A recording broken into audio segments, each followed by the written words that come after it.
నమస్తే friends, welcome to CR ముచ్చట్లు. Friends, mega compound నుండి వచ్చిన హీరోల్లో వైష్ణవ్ తేజ్ కూడా ఒకరు.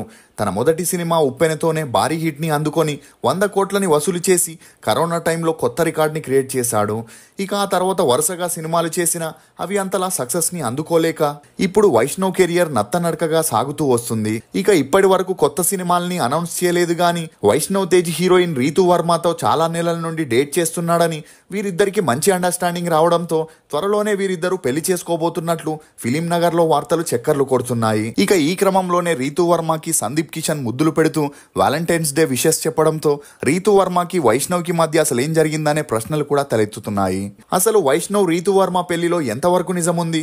వైష్ణవ్ సినిమాగ్రాఫ్ అమాంతంగా ఎందుకు పడిపోయింది? జిమ్ ట్రైనర్ అవ్వాలనుకున్న వైష్ణవ్ హీరోగా ఎలా ఎదిగాడు అని నమ్మలేని నిజాన్ని ఈ వీడియోలో చెప్పడానికి నేను ప్రయత్నిస్తాను. మీరు మాత్రం ఈ వీడియోని పూర్తిగా చూడండి.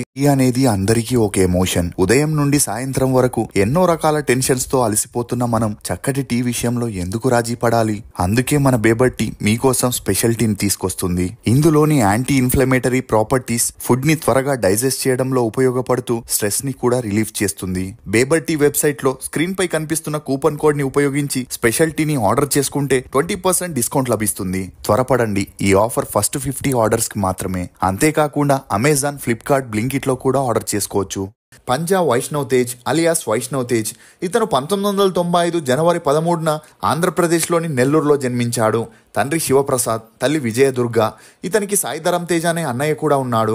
ఇక ఇతని తండ్రి నెల్లూరులో జమీందార్ కావడంతో తనకి పని చేయాల్సిన అవసరం ఉండేది కాదు. కానీ ఇతనికి ఉన్న మద్యం, చెడు అలవాట్ల కారణంగా కొద్ది రోజుల్లోనే ఉన్న ఆస్తంతా పోగొట్టుకుని ఫ్యామిలీ మొత్తం అద్దింట్లో ఉండే పరిస్థితికి వచ్చారు. అలా ఆ తర్వాత తనకి ఉద్యోగం రాక, ప్రాపర్ ఇన్కమ్ లేకపోవడంతో ఆర్థికంగా చాలా ఇబ్బందుల్ని ఎదుర్కోవాల్సి వచ్చింది. అందుకు తోడు తను తాగేసి ఇంటికి వెళ్లి విజయ గారిని కొట్టి తిట్టడంతో తమ కూతుర్ని సంరక్షించడానికి తల్లిదండ్రులు మరియు పవన్ కళ్యాణ్ కూడా కొన్ని రోజులు విజయదుర్గ గారి దగ్గరే ఉండటం జరిగింది. ఇక ఈ క్రమంలోనే పవన్ కళ్యాణ్ కి సాయిధరం తేజ్, వైష్ణవ్ తేజ్ తో క్లోజ్నెస్ కూడా పెరిగిందని చెప్పొచ్చు. అలా అప్పటికే చిరంజీవి గారు స్టార్ హీరో అవడంతో తన చెల్లెలు భర్త నుండి పడుతున్న బాధని చూడలేక నెల్లూరు నుండి చెన్నైకి ఫ్యామిలీ మొత్తాన్ని పిలిపించుకొని వారికి ఒక అద్దింట్లో వసతిని కల్పించి ఖర్చులకి కూడా డబ్బులు ఇస్తుండేవారు. కానీ విజయ గారికి తన భర్త టార్చర్ రోజు రోజుకి ఎక్కువ అవడంతో భర్తని వదిలేయాలని డిసైడ్ అయ్యింది. దీంతో పెద్దలంతా పంచాయతీ పెట్టి ఇక పైన తన భర్త చెడు అలవాట్ల జోలికి వెళ్లడని, ఏదో ఒక పని చూసుకుంటాడని చెప్పడంతో విజయ గారు కూడా పిల్లల కోసం కలిసి ఉండడానికి ఒప్పుకోవడం జరిగింది. ఇక అదే సమయంలో తెలుగు ఇండస్ట్రీ హైదరాబాద్ కి షిఫ్ట్ అవడంతో చిరంజీవి గారు తన చెల్లెల్ని కూడా తనతో పాటే తీసుకొచ్చి హైదరాబాద్ లో ఒక ఫ్లాట్ ని కొనిచ్చి అక్కడే సెటిల్ చేశారు. ఇక వైష్ణవ్ తన స్కూలింగ్ ని హైదరాబాద్ లోని నలంద హై స్కూల్లో చదివాడు. చదువుల్లో చురుగ్గా ఉన్న వైష్ణవ్ చిన్నప్పటి నుండి తన మేనమామ చిరంజీవి గారి లాగే సినిమాల్లో యాక్ట్ చేయాలనుకునేవాడు. ఇక అలా వైష్ణవ్ కి 8 ఏళ్లున్నప్పుడే బాగా యాక్ట్ చేయడంతో అది చూసిన పవన్ కళ్యాణ్ తను డైరెక్ట్ చేస్తూ యాక్ట్ చేసిన జానీ మూవీలో తన చిన్ననాటి పాత్రకి వైష్ణవ్ తేజ్ ని సెలెక్ట్ చేశాడు. అలా జానీ మూవీ ద్వారా వైష్ణవ్ తేజ్ తన సినీ అరంగేట్రం చేశాడని చెప్పొచ్చు. ఇక జానీ మూవీ 2003లో రిలీజ్ అయ్యి అంతలా ఆడలేదు గానీ అందులో వైష్ణవ్ తేజ్ యాక్టింగ్ ని చూసిన చిరంజీవి గారు శంకర్ దాదా MBBS లో వీల్ చైర్ లో కూర్చొని స్పృహ లేకుండా ఉండే శ్రీరామచంద్రమూర్తి అనే పాత్రని చేసేందుకు వైష్ణవ్ తేజ్ కి అవకాశం ఇచ్చారు. ఇక ఈ మూవీ 2004లో రిలీజ్ అయి సూపర్ డూపర్ హిట్ అవడంతో పాటు వైష్ణవ్ పాత్రకి మంచి గుర్తింపు వచ్చింది. దీంతో మళ్ళీ అందరివాడు మూవీలో చిరంజీవి గారు తన చిన్ననాటి పాత్రని వైష్ణవ్ తో చేపించగా అప్పటి నుండి వైష్ణవ్ తేజ్ కి చైల్డ్ ఆర్టిస్ట్ గా అవకాశాలు వెతుక్కుంటూ వచ్చాయి. ఇక ఇదే సమయంలో వైష్ణవ్ తల్లిదండ్రులకి మనస్పర్ధాలు మరింత ఎక్కువై వారిద్దరూ విడాకులు తీసుకొని విడిపోయారు. అందుకు తోడు యాక్టింగ్ ధ్యాసలో పడి వైష్ణవ్ చదువుల్లో వెనకబడడంతో చిరంజీవి గారితో విజయదుర్గ గారు మాట్లాడుతూ డిగ్రీ పూర్తయ్యేంత వరకు వైష్ణవ్ తో యాక్టింగ్ చేపించడం వద్దని చెప్పడంతో అప్పటి నుండి వైష్ణవ్ కి స్టార్ హీరో మూవీస్ లో ఛాన్స్లు వచ్చినా కూడా విజయదుర్గ గారు అతనితో యాక్ట్ చేపించేవారు కాదు. ఇక అలా వైష్ణవ్ సెయింట్ మేరీస్ కాలేజీలో BSc డిగ్రీని పూర్తి చేసి ఆ తర్వాత MBAలో జాయిన్ అయ్యాడు. అలా మొదటిగా ఏరోనాటికల్ సైంటిస్ట్ అవ్వాలనుకున్న ఆ తర్వాత అందులో ఇంట్రెస్ట్ పోవడంతో జ్యువెలరీ డిజైనర్ అవ్వాలని తనదైన ఒక ఓన్ కంపెనీని స్టార్ట్ చేయాలనుకున్నాడు. ఇక అప్పుడే వైష్ణవ్ అన్నయ్య సాయిధరం తేజ్ పిల్లా నువ్వు లేని జీవితం మూవీతో మంచి క్రేజ్ ని తెచ్చుకొని సుబ్రహ్మణ్యం ఫర్ సేల్, సుప్రీం, తిక్క, విన్నర్ అని బ్యాక్ టు బ్యాక్ మూవీస్ చేస్తూ దూసుకుపోతుండగా అది చూసిన వైష్ణవ్ తను కూడా సినిమాల్లో హీరో అవ్వాలనుకున్నాడు. కానీ ఆ తర్వాత సాయిధరం తేజ్ చేసిన నక్షత్రం, జవాన్, ఇంటెలిజెంట్ సినిమాలు ఫ్లాప్ అయి తన సినిమా గ్రాఫ్ డౌన్ అవ్వడం, అలా తన అన్న పడే మానసిక వేదనని చూసి తను సినిమాల్లోకి వెళ్ళకూడదనుకున్నాడు. ఇక అలా ఎప్పుడైతే తన MBA పూర్తయిందో జ్యువెలరీ డిజైనర్ గా వర్కౌట్ అవ్వదని వైష్ణవ్ ఒక జిమ్ ని ఓపెన్ చేసి అందులో ట్రైనర్ అవ్వాలనుకున్నాడు. ఇక ఇదే విషయం పవన్ కళ్యాణ్ కి చెప్పడంతో అందుకు తన ట్రైనింగ్ కోసం 6 నెలలు థాయిలాండ్ కి పంపించారు. ఇదిలా ఉంటే వైష్ణవ్ కి సినిమాల్లో ఇంట్రెస్ట్ లేకపోయినా తన సోషల్ మీడియాలో రోజు తన పిక్స్ ని అప్లోడ్ చేస్తూ యాక్టివ్ గా ఉండేవాడు.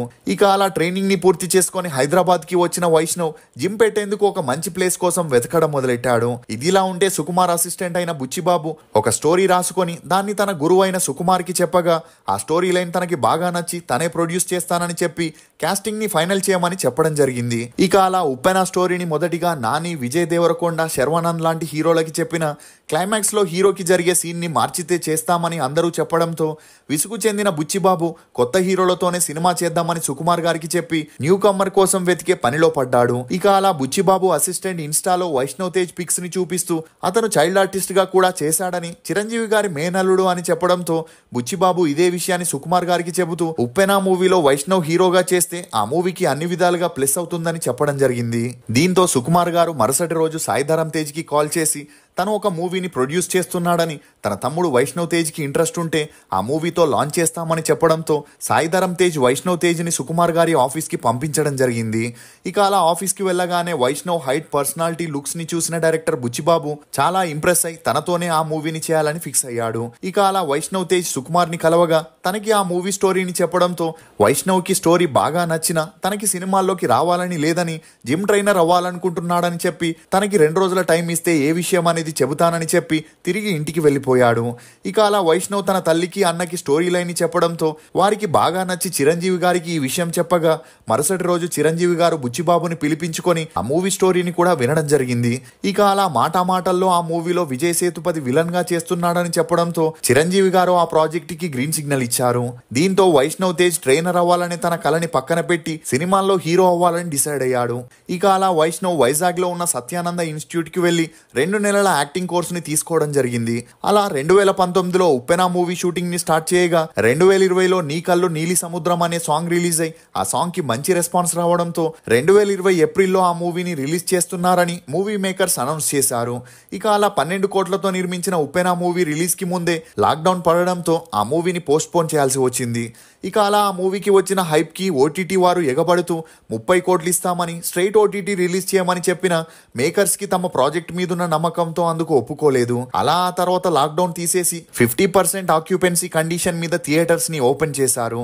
ఇక అలా ఉప్పెన మూవీని 2021 ఫిబ్రవరి 12న రిలీజ్ చేయగా ఆ మూవీ రిలీజ్ అయి 100 కోట్లని కలెక్ట్ చేసి బ్లాక్ బస్టర్ హిట్ అయింది. అంతేకాకుండా వైష్ణవ్ తేజ్ బెస్ట్ యాక్టర్ గా ఫిలింఫేర్ అవార్డ్ ని కూడా అందుకోవడం విశేషం. ఇక అలా అప్పటి నుండి వైష్ణవ్ కి సినిమాల్లో ఛాన్సులు వెతుక్కుంటూ వచ్చాయి. అలా క్రిష్ డైరెక్షన్ లో కొండ పొలం అనే మూవీని చేయగా భారీ ఎక్స్పెక్టేషన్స్ తో రిలీజ్ అయిన ఆ మూవీ అంతలా ఆదరణ పొందలేదు. అలా ఆ తర్వాత రంగరంగ వైభవంగా అనే మూవీని చేసిన ఆ మూవీ కూడా రిలీజ్ అయి ఫ్లాప్ అయింది.